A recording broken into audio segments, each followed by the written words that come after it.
નીંદ સવારે વેલા ઉઠીને વાલા ભાઈ નીંદ સવારે વેલા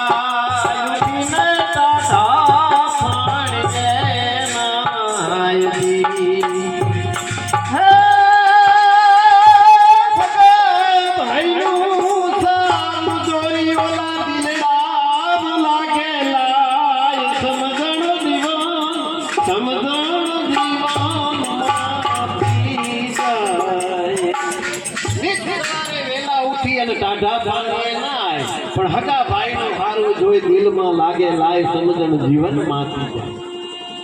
હગા ભાઈ નું હારું ન જોઈ હકાતું હોય તો આનાથી મોટી સમજણ કઈ ગઈ હોય ભલામણા. આજની વાત છે, જોઈ લો મજાની વાત છે. હમણાં એક જણે મને વાત કરી મન કે કવિરાજ જેસલ ગાડી જો કપડા ધોવાઈ ગયા તો વાત સાચી. મેં તો શબ્દનો ફેર થઈ જાય.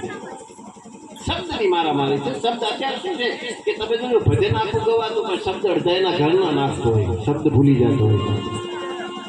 શબ્દ ભૂલાઈ જાય ને કાં જાડેજા ધોઈ લે, કાં પડ્યું જાડેજા ધોઈ લે, એમાં કપડા થઈ ગયા. બોલો જાડેજા કાંઈક પડ્યું છે ધોઈ નાખે એટલું જ તોરલ બોલે છે. એના તો વિચાર કર્યા જેવો છે કે જાડેજા સતી હોય વાલાભાઈ એ કોઈ દિવસ કપડાં ધોવા મૂકે ખરી? આ એક ટૂંકની વાત કરું છું. સતી નારી હોય અત્યારની જો બાયડી હોય એ જો લુગડા ધણી ન ધોરાવતી હોય તો અભાગણી કહેવાય. પણ ન ધોરાવતી હોય પવિત્ર બાઈ હોય તો ન ધોરાવતી હોય. મારું કહેવાનો ભાવ છે. પછી ભાઈ કર્મ હવના લખીને આવ્યા હોય તો હું શું કરું એમાં? હું તો તમે રામાયણ છે તમને રસ્તો બતાવે કે અહીંથી તમે જાઓ તો આમ થશે. અહીંથી મને કોઈ પૂછે કે અમદાવાદનો રસ્તો એટલે હું તમને રોડ બતાવી દઉં કે આ રોડે જાજો, સામે 3 રસ્તા આવે એ રોડે જાજો. પણ બમ્પ તમે ટાળો ભટકાવો એમાં હું શું કરું? બધા મને બમ્પ તો તમારે ટાળવા પડે. એમ રામાયણથી તમને રસ્તો બતાવે છે. રામાયણથી રસ્તો બતાવે છે, મહાભારતથી રસ્તો બતાવે છે, સાધુ સંતોએ જે ભજનો ગાયા છે તમને રસ્તો બતાવે છે. પણ ગોળાઈ નકાપો સામે મારી નાખો એમાં અમે હું કરીએ ભલાવાળા? આ જીવન જીવન એટલું જ જીવી જવાય. આટલી ગોળાઈ થોડી કાપી નાખો. અને મજાની વાત વાલા ભાઈ પહેલી હોળી આવે ને, પહેલી હોળી આવે પણ 12 કલાક ખાચી લો ને તો તમારા ઉપર રંગ ઉડે ધૂળેટી થઈ જાય. 12 જ કલાક ખાચવવાના હોય અને બાકી તૈયાર કરીને બેઠા હોય તો અમે હું કરીએ ઉંબાડિયા કરીને. પણ 12 કલાક ખાચવી લો એટલે તમારા માથે કલર ઉડવા માંડે, ધૂળેટી થઈ જાય. એમ પેલી કાળી ચૌદશ આવે. કાળી ચૌદશના કાળા ન કરો ને તો દિવાળી આવી જાય. પણ તમે ઉતાવળ કરો એમાં અમે શું કરીએ ભલામણા? 12 કલાક ખાચવી લો તો એમ તમે અહીંથી ભાભરથી નીકળો ને એટલે પેલું ખારા આવે ને.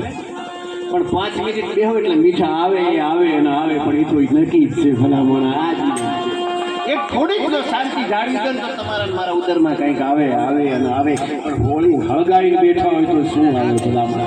એ જ વાત છે. રામાયણની વાત લઈ લો સાહેબ. એક જ શબ્દ રામાયણ મેં પહેલી વાત કરી કે 4 ભાઈ ભલામણા વનવાસ એકને મળ્યો રામને. અને સાહેબ કેડી ગણો જેમ રમતો હોય ને અયોધ્યા ચારે બાજુ રમી રહી ગયો, કોઈ સ્વીકારવા તૈયાર નતું ભલામણા. આટલું જો બની જાય ને ભાઈ નો થઈ જાય ને વાલા ભાઈ તો પછી ભજન કરવાની જરૂર નથી. પણ નથી થવાતું એટલે ઉપાધિ થાય. આ ઉંબાઈ મજાની વાત છે. જોજો પથ્થર ફાટે ને પથ્થર એટલે લાંપડા જલસા કરે.